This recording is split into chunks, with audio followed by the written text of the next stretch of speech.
नमस्कार दोस्तों, स्वागत है आपका एक और नए वीडियो में। तो आज हम लोग बात करेंगे वेल में नई वैकेंसी आई हुई है सुपरवाइजर ट्रेनी की। तो उसकी बात करेंगे हम। आइए चलिए देख लेते हैं। तो मैं अभी वेल की ऑफिशियल वेबसाइट पे आ चुका हूँ और यहाँ पे नीचे स्क्रॉल डाउन करने पे ये मुझे करंट ओपनिंग्स दिख रही है।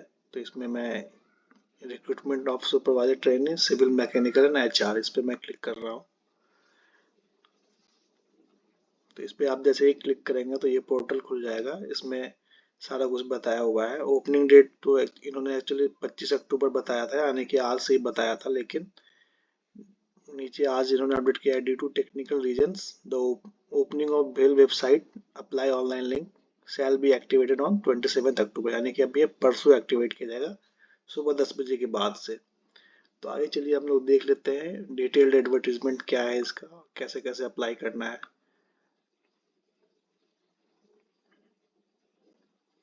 तो ये जो है एडवर्टीजमेंट नंबर हमारा 1/2023 है, यानी कि 2023 का ये पहला एडवर्टीजमेंट है। और इसमें कैसे कैसे अप्लाई करना है वो हम लोग देख लेते हैं।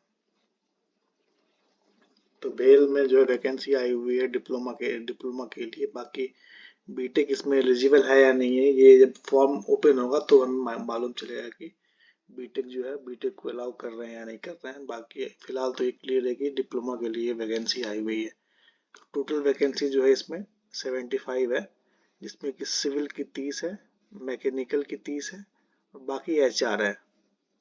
तो सिविल में भी जो इन्होंने कैटेगरी वाइज जो वैकेंसी है वो अनरिजर्व की 14, EWS की 3, OBC की 8, SC की 3 और ST की 2 है। उसी तरीके से मैकेनिकल में अनरिजर्व की 13, EWS की 4, OBC की 8, SC की 3 और ST की 2 वैकेंसी है। इस तरह से फिर HR में भी आप देख लेंगे कितनी कितनी वैकेंसी है। तो टोटल सब मिला के 75 है, जिसमें कि डिप्लोमा सिविल और मैकेनिकल के लिए 60 पोस्ट है। आइए और देख लेते हैं इसमें हमें क्या क्या इम्पोर्टेंट चीज़ है। तो इसमें ये एक इम्पोर्टेंट चीज़ उन्होंने बताया है कि supervisor training mechanical and supervisor training civil will be required to serve at project sites for a period of at least 10 year, यानी कि कम से कम 10 साल तो आपको काम करना ही होगा प्रोजेक्ट साइट्स पे। ठीक है, और देख लेते हैं हम लोग। तो इसमें जो जॉब स्पेसिफिकेशन उन्होंने दिया हुआ है उसमें सुपरवाइजर ट्रेनिंग मैकेनिकल के लिए full time regular diploma in mechanical engineering from a recognised Indian university और इंस्टीट्यूट। मिनिमम आपको 65% मार्क्स होना चाहिए, या फिर इक्विवेलेंट अगर आपके कॉलेज में CGPA दिया जाता है तो CGPA से परसेंटेज में कन्वर्ट करने के बाद जो है आपका परसेंटेज 65% या उसके ऊपर होगा तो आप एलिजिबल होंगे अनरिजर्व कैटेगरी में। और SC ST के लिए 60% का क्राइटेरिया है। उसी प्रकार सुपरवाइजर ट्रेनिंग सिविल के लिए भी सेम है, diploma in civil engineering from a recognised Indian university या इंस्टीट्यूट। मिनिमम 65% मार्क्स होना चाहिए आपका। CGPA है तो उसको कन्वर्ट करके देख लेंगे आप, आपका 65 या उसके ऊपर होना चाहिए। और एक बात, अप्लाई कर रहे हैं आप तो आपके पास जो है वो फाइनल ईयर की मार्कशीट जो होनी चाहिए वो आपके पास अवेलेबल होनी चाहिए।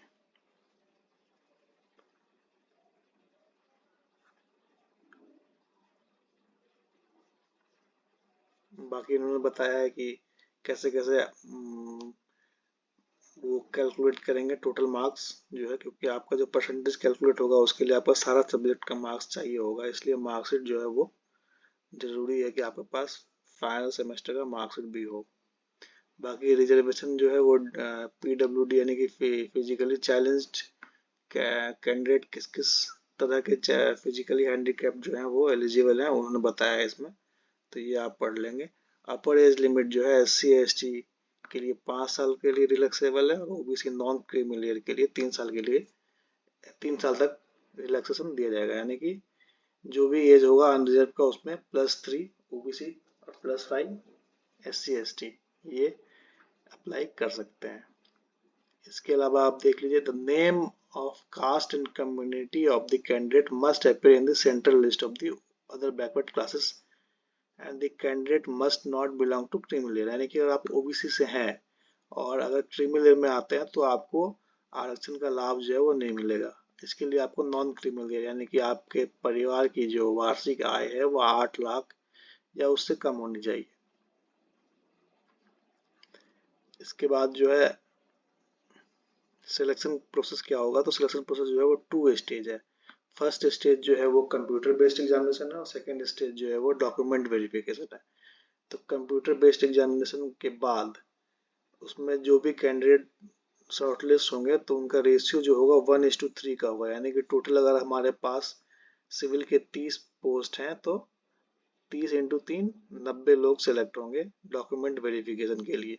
उसी प्रकार मैकेनिकल के लिए और उसी प्रकार एचआर के लिए तो 1:3 पे होंगे। और इसमें खास बात उन्होंने एक चीज बताया है कि मान लीजिए कि कोई ओबीसी का कैंडिडेट है और वो अनरिजर्व कैटेगरी में क्वालिफाई कर जाता है, या मतलब 3 गुना जो अनरिजर्व, इसको इस तरह से समझ सकते हैं हम लोग। मान लीजिए कि कोई कैंडिडेट ओबीसी कैटेगरी या एससी एसटी किसी भी कैटेगरी से बिलोंग करता है और जनरल कैटेगरी में हमें टोटल कैंडिडेट को बुलाना है 14 इंटू 3 42 कैंडिडेट्स को। तो अगर वो ओबीसी एससी या एसटी का लड़का या कैंडिडेट जो है वो 42 रैंक, उसका जो रैंक होगा वो 42 या उससे कम होगा तो उसको अनरिजर्व कैटेगरी में माना जाएगा। लेकिन अगर उसको सीट एलिजिबल नहीं होता है अनरिजर्व कैटेगरी में, यानी कि सीट तो 14 ही है, यानी कि 42 में 14 लोगों को ही सीट अलॉट होगा, तो जो ओबीसी कैंडिडेट अनरिजर्व में उसमें काउंट किए गए थे अब जो है उनको वापस से फिर ओबीसी के कैटेगरी में वापस से उनको एक बार और मौका मिलेगा। तो ये देखिए, ये मैं पढ़ देता हूँ। फॉर शॉर्ट लिस्टिंग एज पर 1:3 ratio, initially all unreserved candidate along with reserved category, that is EWS, OBC, SC and ST candidates of that discipline who do not avail any relaxation, यानी कि वैसे OBC, SC या ST के candidate जिन्होंने कोई भी आरक्षण का लाभ नहीं लिया है विल बी ग्रुप टूगेदर, यानी कि वो अनरिजर्व कैटेगरी के साथ ग्रुप किए जाएंगे और फिर उनको जो है उनके मेरिट के घटते हुए क्रम में, यानी कि रैंक वाइज जो है उनको अरेंज किया जाएगा, जो भी उनका मार्क्स आया होगा, और उनको फिर डॉक्यूमेंट वेरिफिकेशन के लिए बुलाया जाएगा स्क्रूटनी के लिए इन अनरिजर्व कैटेगरी। ठीक है, उसके बाद जो है after this candidates belonging to EWS, OBC and SC categories who are not shortlisted for document verification scrutiny under UR category, यानी कि अगर उस ग्रुप से इनका जो है यूआर कैटेगरी में सिलेक्शन नहीं हो रहा है तो shall be regroup with their respective category, यानी कि उनको फिर अपने अपने रिस्पेक्टिव कैटेगरी, अगर ओबीसी से है तो ओबीसी में, एससी में है तो एससी में, एसटी में तो उनमें फिर से उनको रीग्रुप करके फिर से उनका जो है डॉक्यूमेंट वेरिफिकेशन के लिए फिर से बुलाया जाएगा उनको। तो इसका मतलब ये है कि अगर ओबीसी एससी एसटी कैंडिडेट के लोग जो है अच्छा परफॉर्म करते हैं तो उनको 2 मौका मिलेगा। एक तो अनरिजर्व कैटेगरी में सिलेक्ट होने का मौका मिलेगा, अगर उसमें नहीं हो पाते हैं तो फिर वो अपने कैटेगरी में फिर से फाइट कर सकते हैं। इसके बाद देखिए, तो स्टेज 1 तो हमारा हो गया online examination, computer based examination, और स्टेज 2 जो हो गया वो हमारा डॉक्यूमेंट वेरिफिकेशन हो गया, स्क्रूटनी हो गया। और जो फाइनल मेरिट बनेगा वो on the basis of computer based examination ही बनेगा। अब आप देखिए ट्रेनिंग और जो सैलरी है वो क्या मिलेगी आपको। तो candidates joining well as supervisor training will undergo training for 1 year, यानी कि 1 साल की ट्रेनिंग होगी आपकी, और ट्रेनिंग पीरियड में जो है आपको बेसिक पे 32,000 रुपए दिए जाएंगे इन दी पे स्केल, 32,000 से 1 लाख रुपए, यानी कि फिक्स सैलरी होगी ट्रेनिंग पीरियड में 1 साल के लिए 32,000 रुपए। उसके बाद जो आपकी ट्रेनिंग सैलरी होगी वो होगी बेसिक पे, आपका जो पे स्केल होगा वो 33,500 से लेके 1,20,000 होगा। आपका बेसिक पे जो होगा 33,500 होगा। अच्छा, इसमें ऊपर जो ट्रेनिंग के टाइम जो है वो आपका बेसिक जो मैंने गलत बोल दिया कि आपका फिक्स सैलरी मिलेगी, फिक्स नहीं मिलेगी, बेसिक 32,000 रुपये होगा। उस पर जो भी डीए और पर्क्स और अदर अलाउंस है वो आपको मिलेगा। और आपकी जो सीटीसी होगी वो लगभग 7.5 लाख पर एनम होगी सुपरवाइजर ट्रेनिंग के लिए, पोस्ट के लिए। मेडिकल जो है मेडिकल स्टैंडर्ड कुछ फॉलो करते हैं वेल वाले, तो आपको जो है मेडिकली जो होगा फिट होना चाहिए होगा, इनके क्राइटेरिया को फुलफिल करना होगा, तब जो है आप जॉब के लिए एलिजिबल होंगे। और इसके अलावा जो जनरल इंस्ट्रक्शन है वो मैं बता देता हूँ आपको।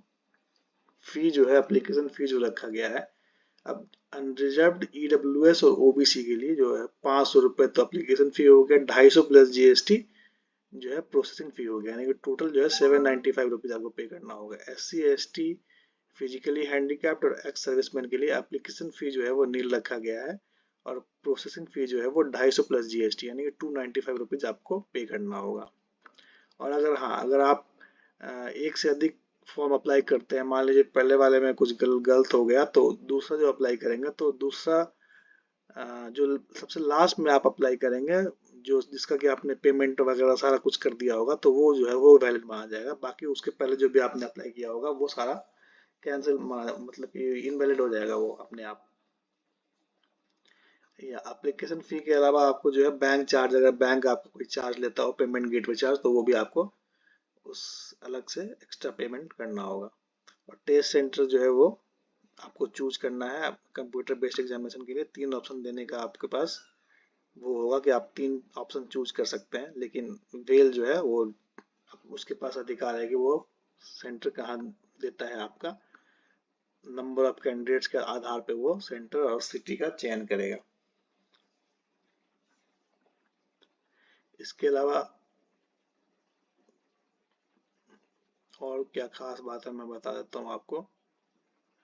अगर आप कहीं जॉब कर रहे होंगे तो आपको, अगर आप DB के लिए शॉर्टलिस्ट होते हैं, तो आपको अपने उस संस्था से नो ऑब्जेक्शन सर्टिफिकेट लेके देना होगा at the time of document verification.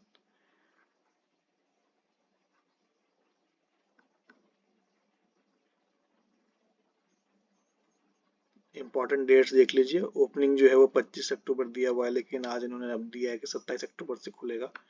तो 27 अक्टूबर सुबह 10 बजे से फॉर्म खुल जाएगा, और 25 नवंबर 2023 रात के 11:15 बजे तक अप्लाई कर सकते हैं। डेट ऑफ एग्जामिनेशन जो है वो टेंटेटिव दिसंबर में होगा, मे बी। तो ये आप ध्यान रखेंगे, ये आपसे शेयर करनी थी। तो जल्दी जल्दी आप लोग अप्लाई करें और अपनी तैयारी अच्छी से करके एग्ज़ाम दें। बहुत बहुत धन्यवाद। अगर आप हमारे चैनल पर नए हैं तो लाइक करें, शेयर करें, सब्सक्राइब करें, ताकि आपको इसी तरह के नए नए इन्फॉर्मेशन जो है जॉब से रिलेटेड मिलती रहे, और टू दी पॉइंट मिलता रहेगा। बाकी चैनल तो का बहुत सारे हैं, लेकिन जेन्युइन इन्फॉर्मेशन जो है वो इस चैनल पे आपको मिलेगा, और हमें भी मोटिवेशन मिलता रहेगा कि हमें भी नए नए जॉब के बारे में आपको बताना है। तो बहुत बहुत धन्यवाद आपका।